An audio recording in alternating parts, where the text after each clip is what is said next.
اعوذ باللہ من الشیطان الرجیم بسم اللہ الرحمن الرحیم الحمد للہ رب العالمین والصلاة والسلام علی اشرف الانبیاء والمرسلین وآلہ الطیبین الطاہرین اعوذ باللہ من الشیطان الرجیم وإن جاہداک علی ان تشرک بی ما لیس لک بہ علم فلا تطعہما وصاحبہما فی الدنیا معروفا واتبع سبیل من اناب الی ثم الی مرجعکم فانبئکم بما کنتم تعملون۔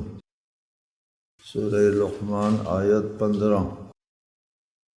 اگر اور وہ دونوں یعنی دونوں والدین تجھ پر دباؤ ڈالیں کہ تو میرے ساتھ کسی ایسے کو شریک قرار دے جس کا تجھے علم نہیں ہے تو ان کی بات نہ ماننا، والدین کی بات نہ ماننا، البتہ دنیا میں ان کے ساتھ اچھا برتاؤ رکھنا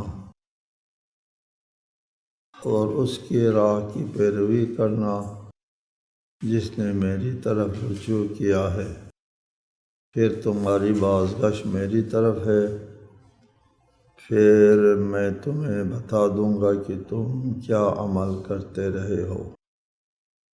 والدین کے بارے میں ہیں یہ دو آیتیں۔ پہلی آیت میں ارشاد فرمایا کہ والدین کے ساتھ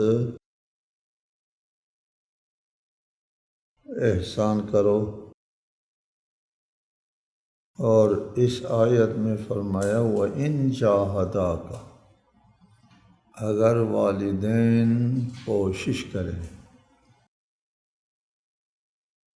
دباؤ ڈالیں، جاہد جد و جہد کریں، کوشش کریں، دباؤ ڈالیں، تنگ کریں تم کو۔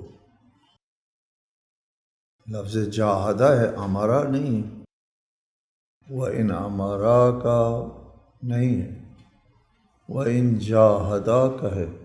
اگر والدین تجھ پر دباؤ ڈالیں عَلَىٰ أَن تُشْرِكَ بِي، میرے ساتھ کسی کو شریک بنائیں، والدین مشرک ہیں، بیٹا موحد ہے، اور مشرک والدین بیٹے کو مشرک بننے پر دباؤ ڈالتا ہے، اس لیے کہ ان دونوں کا عقیدہ جو ہے عقیدہ شرک کا ہے، اور وہ چاہتے ہیں کہ میرا بیٹا بھی مشرک رہے، ہمارے عقیدے پر رہے۔ ان کے حساب سے مشرک نہ رہنا گمراہی ہے، اور وہ اپنے بیٹے کو گمراہی سے بچانا چاہتے ہیں، وہ مشرک بنانا چاہتے ہیں۔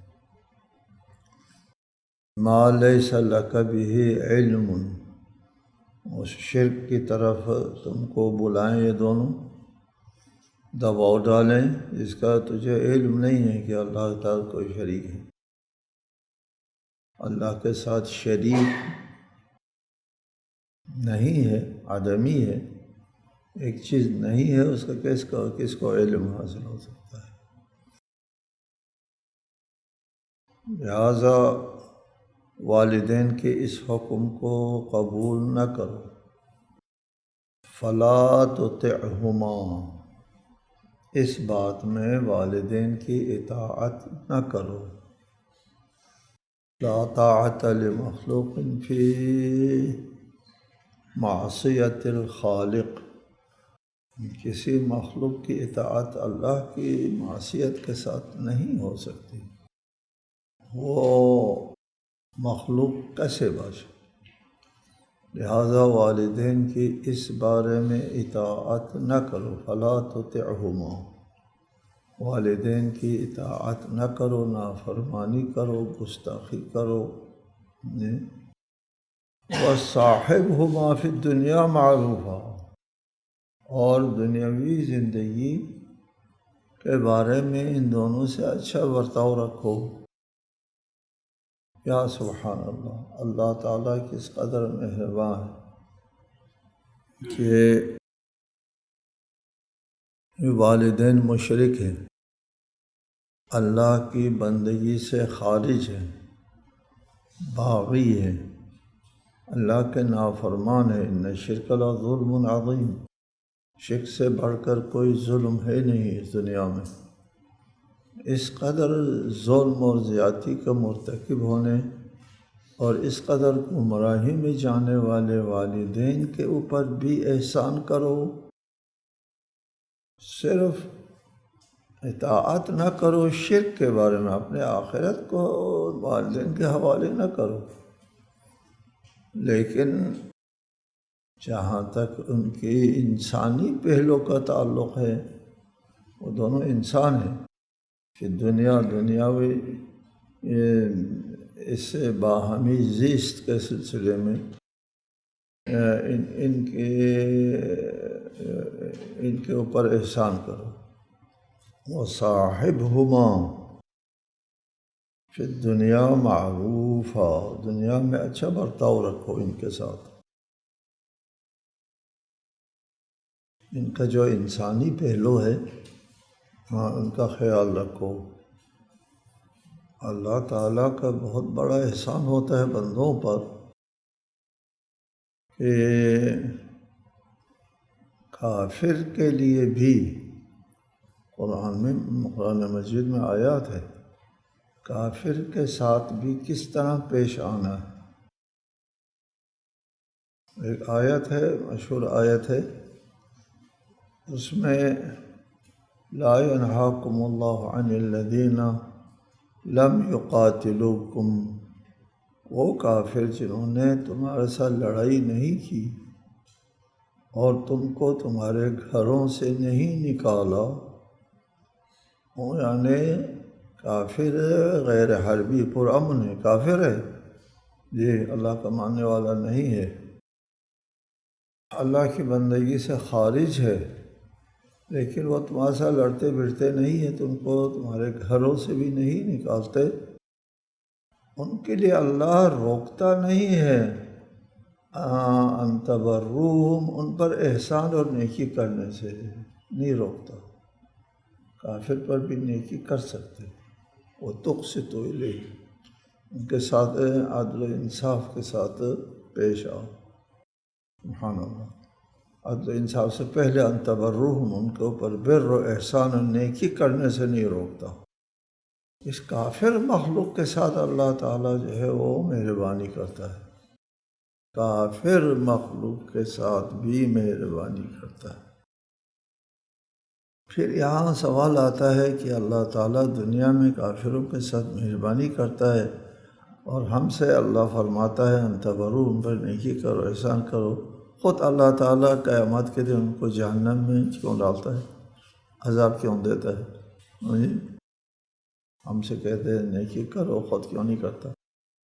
خود بھی نیکی کرو، جہنم میں نہ ڈالو، یہ سوال آتا ہے، ٹھیک ہے۔ اس کا جواب یہ ہوتا ہے کہ قیامت کے دن کافر کو جہنم میں ڈالنا اور مسلمانوں کو جنت میں ڈالنا عدل الہی ہے، اور اس کا مسئول خود انسان ہے، اللہ نہیں۔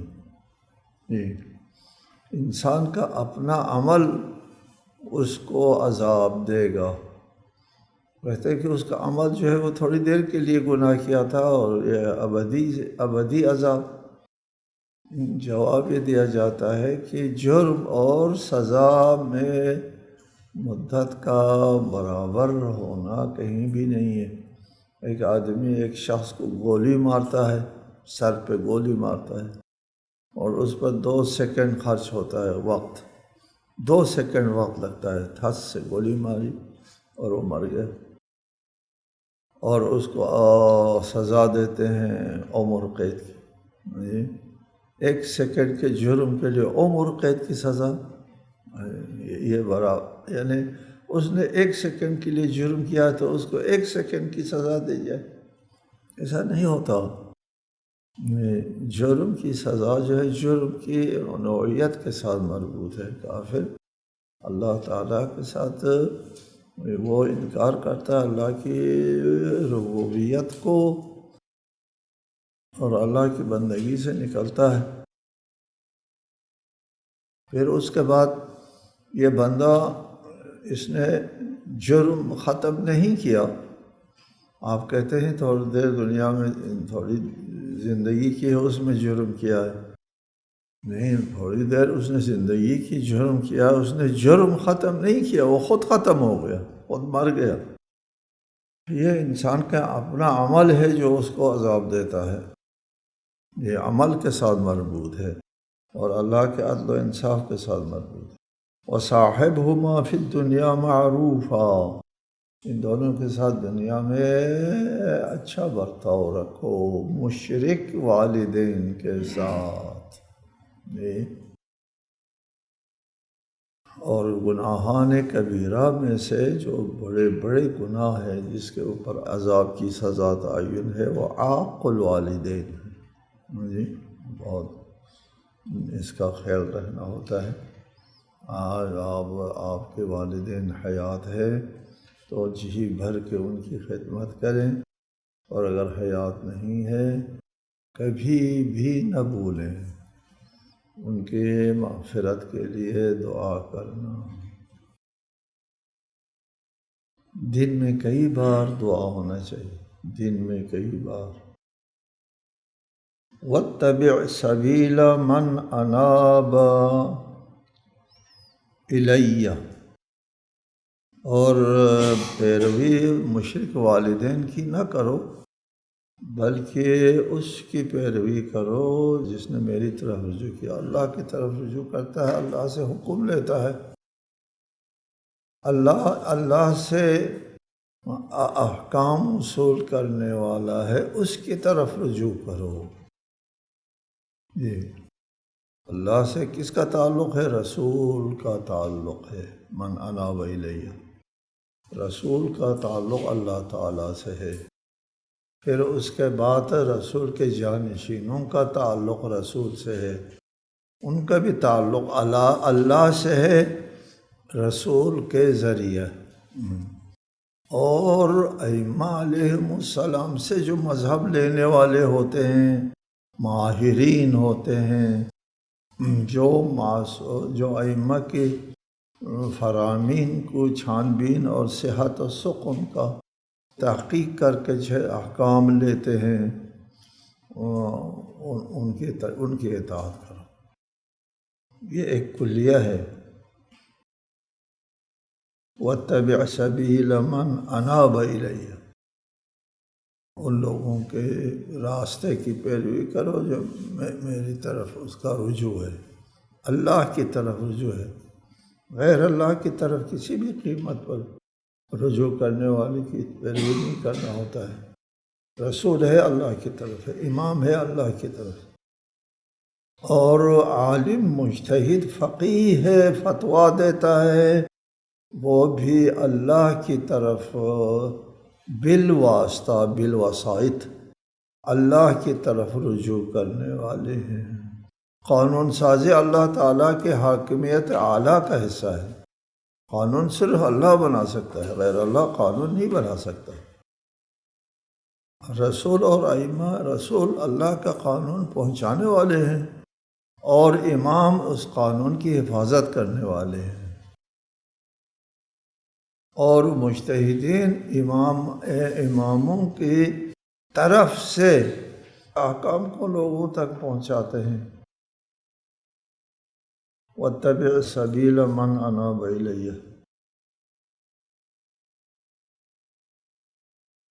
ثُمَّ إِلَيَّ مَرْجِعُكُمْ، پھر تم سب کا رجوع میری طرف ہونا ہے. فَأُنَبِّئُكُمْ بِمَا كُنْتُمْ تَعْمَلُونَ، پھر میں تمہیں خبر دوں گا تو دنیا میں کیا کرتے رہے ہو، آخر میں میرے پاس آنا ہے.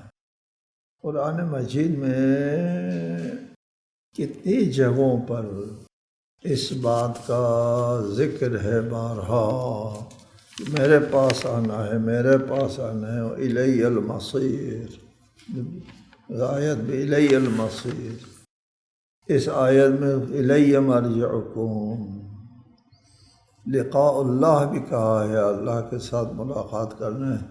ملاقات کا مطلب کیا ہے کہ اللہ کے سامنے پیش ہونا ہے. اللہ کے سامنے، جی اللہ کے سامنے پیش ہونا ہے.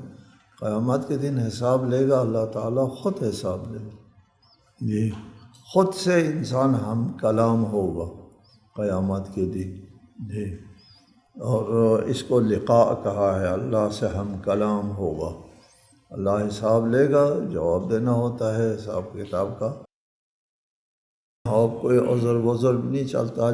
جس کے سامنے عمل سرزد ہوا ہے، جرم سرزد ہوا ہے، وہی جو ہے آپ سے حساب کتاب لے رہا ہے، جس کے سامنے جرم سرزد ہوا۔ یا بنیہ انہا ان تک مثقال حبۃ من خردل فتکن فی صخرۃ او فی السماوات او فی الارض یأت بها اللہ ان اللہ لطیف خبیر۔ اے میرے بیٹے، اگر رائی کے دانے کے برابر بھی کوئی اچھی یا بری چیز کسی پتھر کے اندر یا آسمانوں میں یا زمین میں ہو تو اللہ اسے نکال لائے گا۔ اللہ بڑا باریک بین، خوب باخبر ہے۔ حضرت لقمان اپنے بیٹے کی نصیحت کر رہے ہیں، فرمایا یا بنیا، اے بیٹا، یہ نہ دیکھو گناہ کو معمولی نہ سمجھو، چھوٹے گناہ کو چھوٹا نہیں سمجھو، معمولی نہ سمجھنا۔ ہاں جی، یہ باتیں ذہن نشین کرنے میں ہوتا ہے کہ گناہ کو چھوٹا سمجھنا گناہ کبیرہ ہے، چھوٹے گناہ ہیں، لیکن اس کو گناہ معمولی ہے، اس میں کیا حرج ہے کہہ دیا، وہ گناہ کبیرہ ہو گیا۔ لا صغیر مع الاصرار ولا کبیر مع الاستغفار۔ جی، گناہ چھوٹا گناہ جو ہے وہ اس کو بے اعتنائی کر کے ہمیشہ پچھا لاتا رہتا ہے تو وہ گناہ صغیرہ نہیں رہتا، کبیرہ ہو جاتا ہے۔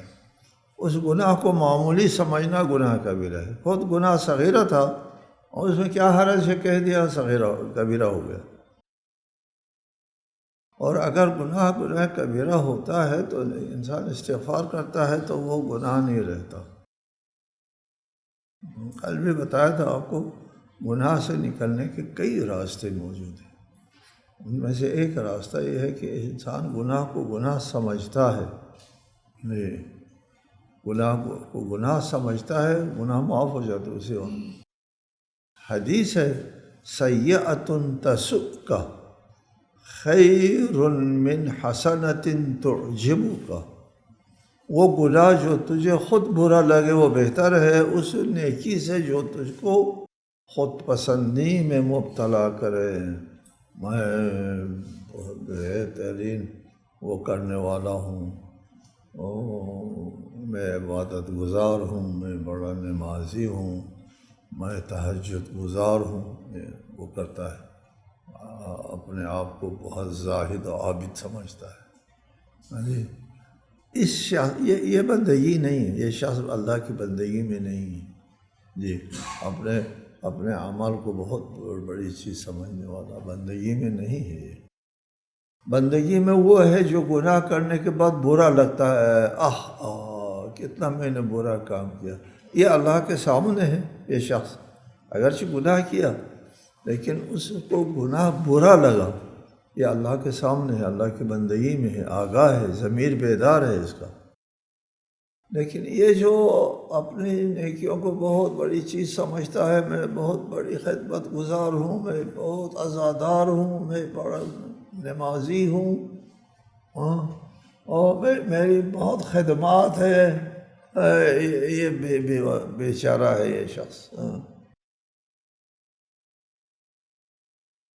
بندگی کی علامت یہ ہے کہ علی جیسے عبادت کرو، پھر کہو آہ من قلت الزاد و بعد السفر۔ یہ مولا فرماتے ہیں جس ایک ضربت ثقلین کی عبادت سے بھی بہتر ہے۔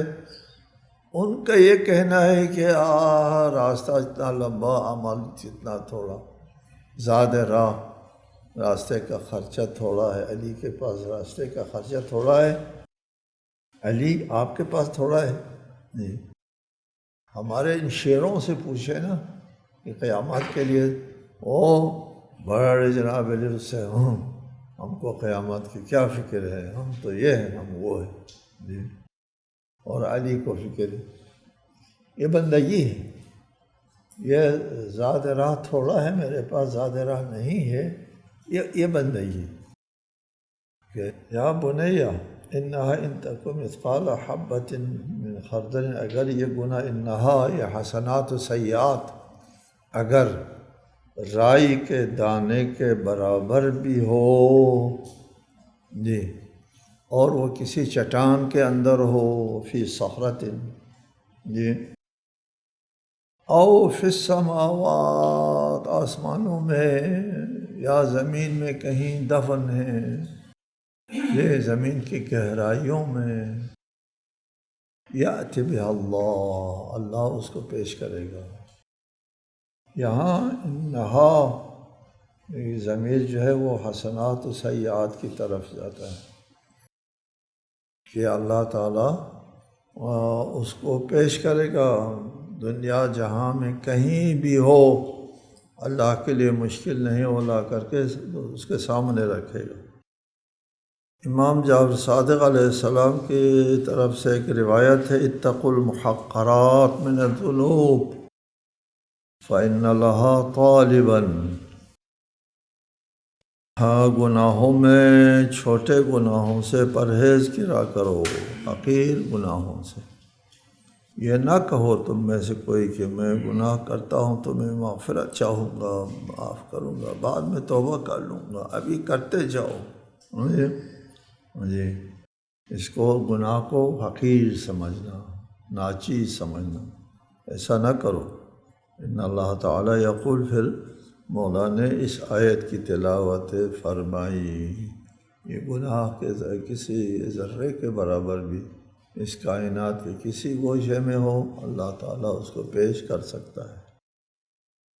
یہاں پر آیت کی تفسیر کے عنوان سے نہیں، بالمناسبہ ایک بات آپ کے معلومات کے لیے کہ قرآن مجید میں ہے کہ قیامت کے دن ان کے ہاتھ اور پیر گواہی دیں گے کہ گناہ کیا ہے، ہاتھ پیر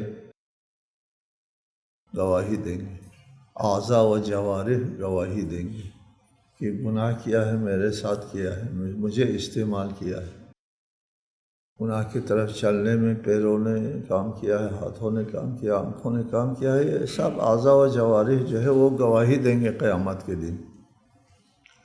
سوال ہوتا ہے کہ انسان کا جو جسم ہے وہ شکست و ریخت میں ہوتا ہے، یہ سیل بتایا رہتا ہوں آپ کو، ان چیزوں کو سمجھا کرو کہ انسان کا جسم شکست و ریخت میں ہوتا ہے، ایک سیکنڈ میں اربوں سیل آپ کے جسم کے خلیے سیل جل کر راکھ ہو جاتے، ختم ہو جاتے ہیں، اس کی جگہ خون نیا سیل بناتے ہیں۔ اس طرح اربوں سیل جلتے ہیں، نئے سیل بنتے ہیں، جلتے ہیں، نیا سیل بنتے ہیں۔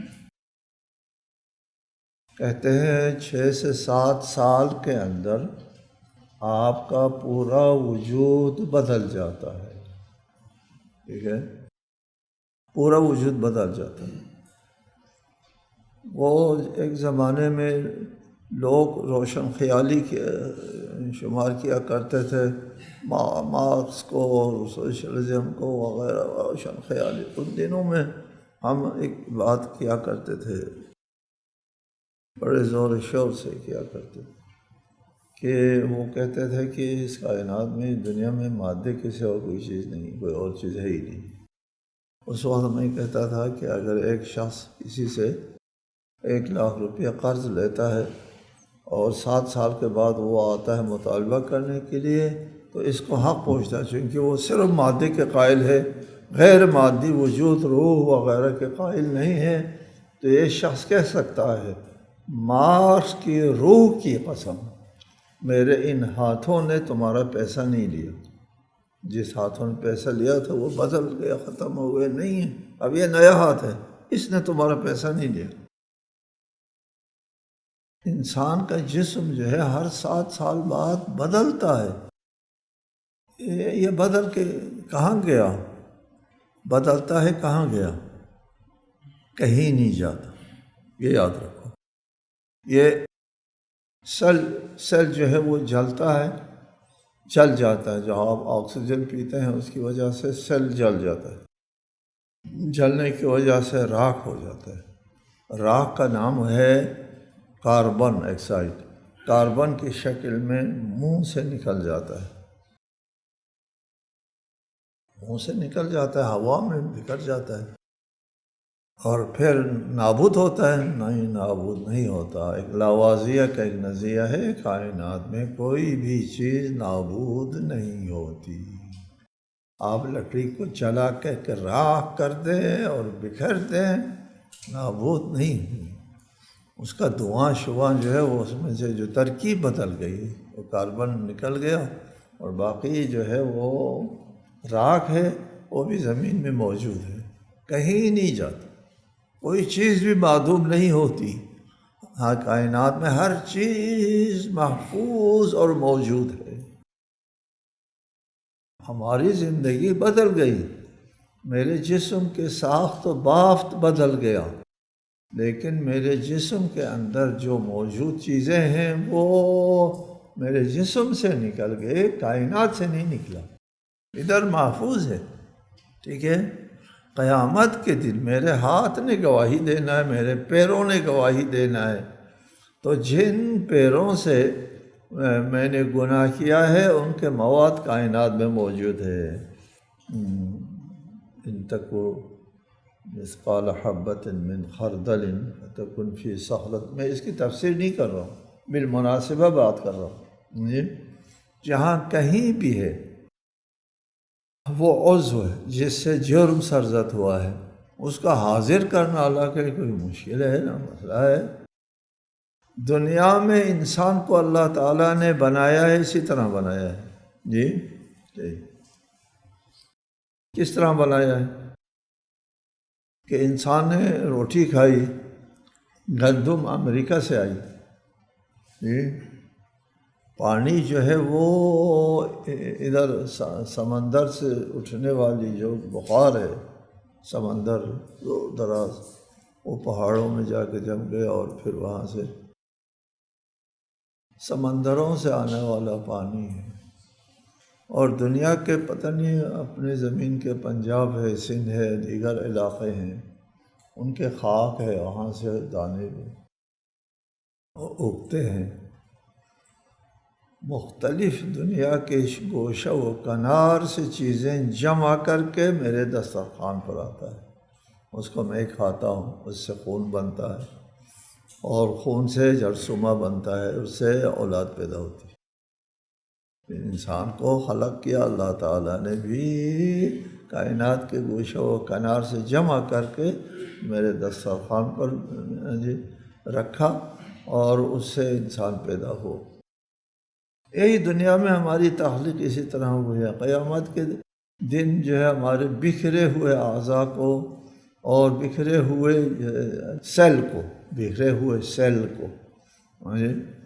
جمع کرنا اللہ کے لیے مشکل نہیں ہے، ان کو جمع کرتے ہیں، اور جمع کر کے اس پیر سے گواہی لیتے ہیں جس پیر سے گناہ سرزد ہوا تھا۔ السلام علیکم ورحمۃ اللہ وبرکاتہ۔